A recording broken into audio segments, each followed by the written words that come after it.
Maganda araw po sa iyo lahat. This is Inam from Matin Tokyo.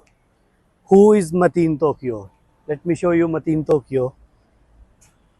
Matin Tokyo is one of the best importer in Subic Bay. Naka-import kami since 2009 mga quality used trucks. All kind of used trucks, mga wingman, mga dump truck, mga drop side, mga tractor head, mga prime mover. So kahit anong klase truck, meron po kami. So import po kami sa sarili ng mga trucks namin galing sa Japan. So yung mga trucks namin usually, ano po yan, naka-converted po yan galing sa Japan, naka right hand po. So convert po kami rito. Yun po talaga gamit dito sa Pinas. Mga unit namin, quality na quality po yan, class triple tawag nito unit, mga ganito. So na yun, introduce po kami na yun, Fuso super great na tractor head nito. Ito, tingin mo yung tractor head nito. Fuso super great po ito. Tapos yung makina nito, 8M21, tawag nito, naka-manual inline po siya. Pag manual inline, ibig sabihin, walang computer to. So napakasariwa yung conversion namin. Tingin mo yung conversion namin. Magandang-ganda yung dashboard nito. Tingin mo yung mga ceilings, lahat naman maganda. Pati yung manubela. So gumagana naman lahat ng mga ano nito. Pati yung gulong, tingin mo, halos maganda pa yung gulong nito. Mga 80% pa po yung gulong. Tapos, ito yung backside na mga trucks namin. Pati yung chassis. Ang sariwa naman nito.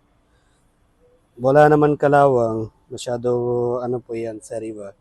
Tingin mo, nagka-condition na to. Ngayon, paanda rin na tayo. Tingin tayo na yung, direct tayo na yung, tunog ng makina.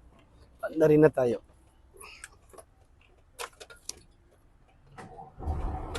Isang click lang po start nito. Napakamaganda makina. Ngayon, agad tayo na ulo.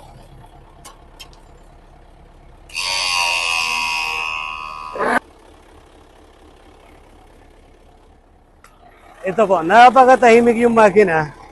Super clean, good condition. So, let's see yung exterior nito. Baba tayo na ulo para tingin tayo na exterior nito.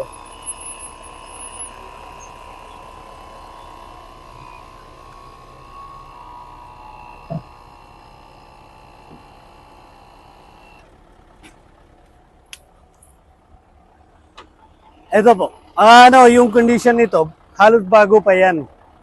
Kahit pinturado na to, pero tingin mo yung condition, sariwang-sariwa. So ganito yung quality namin, paglabas na yung unit namin. Tapos pwede po kayo padala mekaniko, check muna mga unit na ayos. Tapos upon pull out, pwede naman kayo road test. Marami po kami na ganitong quality unit. Meron po kami kahit engine na 6M70, may 8DC9, tapos 8M21, may 8M20. Tapos meron din po kami double differential. Yung double differential, may isa pa differential dito sa likod. Tawag nito 10-wheeler. Yung 10-wheeler po yan. Para sa heavy duty, yung howling po na yung liquid at saka yung gasolinahan or kahit anong mga heavy duty, kailangan talaga double differential.